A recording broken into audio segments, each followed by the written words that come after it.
From Pacifica, this is Democracy Now! America's at a crossroads, and in 2012, we've got to fight to save our country by finishing the task that we began in 2010. Mr. Obama's support is eroding. Karl Rove is back, big time. The man once known as Bush's brain is now heading a $1 billion spending drive to oust President Obama. Business Week's Paul Barrett on Karl Rove, as well as the Aurora, Colorado massacre. Barrett is author of Glock, The Rise of America's Gun. Then to Arizona, where Sheriff Joe Arpaio is on trial for racially profiling Latinos. As he testified, 4 undocumented immigrants were arrested outside the courthouse for blocking an intersection. My name is Leticia Ramirez. I've been undocumented for 18 years. I am a mother of 3 kids. And I'm here to tell Arpaio that he's been chasing our community, he's been chasing our people, and I'm here to tell him that I'm making his job easy, that I'm here, and I'm not going to stand up for what he's been doing to my community, and come and get me. And lockdown in London. Britain has launched its biggest peacetime security operation ever. Ahead of the opening of the Summer Olympics, nearly 20,000 armed forces are now providing security, almost double the number of British troops currently serving in Afghanistan. All that and more coming up. Welcome to Democracy Now!, democracynow.org, The War and Peace Report. I'm Amy Goodman.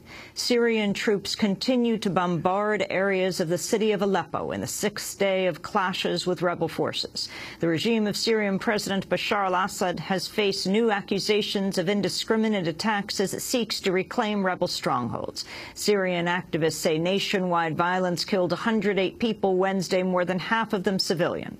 The head of the United Nations peacekeeping, Hervé Latsus, said international monitors are struggling to carry out their mission before it expires next month. As you know, about half the military observers have been, for the time being, sent back to their country. So the mission operates on a reduced basis, reduced in numbers, reduced in team sites in the province, and does what it can, but of course taking into account the security situation, which in many places is extremely delicate. A government forecast says the worst U.S. drought in about half a century will drive up the cost of food next year. In a new projection, the Department of Agriculture says food prices will climb 3 to 4%, with the price of beef increasing up to 5%. The scorching drought in the Midwest has ravaged fields and driven up the price of soybeans, wheat and corn, with domino effects on the cost of meat and other products. Economists fear the drought could impact global food prices since the U.S. is a major agricultural exporter.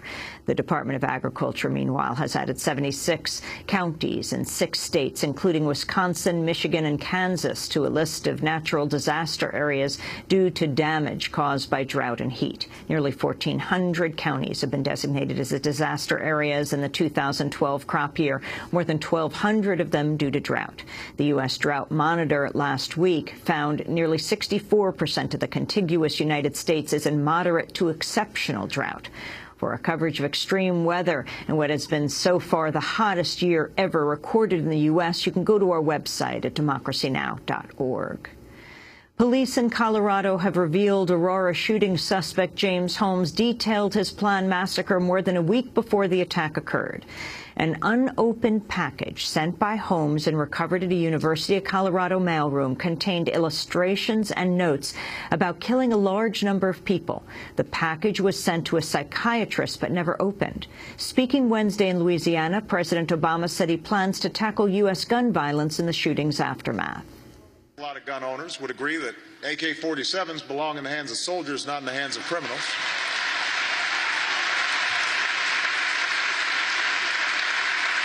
That they belong on the battlefield of war, not on the streets of our cities. I believe the majority of gun owners would agree that we should do everything possible to prevent criminals and fugitives from purchasing weapons. That we should check someone's criminal record before they can check out a gun seller. That a mentally unbalanced individual should not be able to get his hands on a gun so easily. These steps shouldn't be controversial. They should be common sense.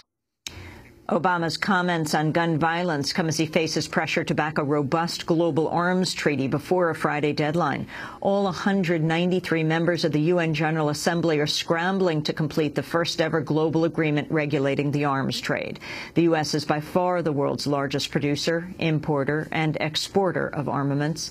The Obama administration's demanded a number of exemptions from the new proposal, citing so-called national security interests. Brian Wood, the head of the arms control at Amnesty International, said President Obama holds the key to determining whether the treaty will be effective. It's still hanging in the balance. The decision is in the White House with President Obama as to whether he will agree a golden rule in the treaty that will mandate governments to stop the transfer of arms if it's known or there's a substantial risk that arms are going to be used for war crimes or crimes against humanity, acts of genocide, or serious violations of human rights. The fallout from fatal police shootings of 2 Latino men this weekend continues in Anaheim, California, with at least 24 people arrested in a mass protest that stretched late into Tuesday night. Several people were injured in major clashes between police and protesters as hundreds of people marched through downtown Anaheim, some reportedly smashing windows and setting fires. On Wednesday, the mother of police victim Manuel Diaz called for the violence to end, saying she did not want it to be her son's legacy. Treasury Secretary Timothy Geithner appeared before Congress Wednesday to answer questions surrounding his initial response to the rigging of the international interest rate, LIBOR. The banking giant Barclays was fined $453 million last month for manipulating LIBOR, which provides the basis for rates on trillions of dollars in transactions across the globe. Recent documents and testimony have fueled accusations Geithner failed to adequately share his knowledge of Barclays' actions with federal regulators when he headed the New York Federal Reserve 4 years ago. In his testimony, Geithner insisted he acted responsibly.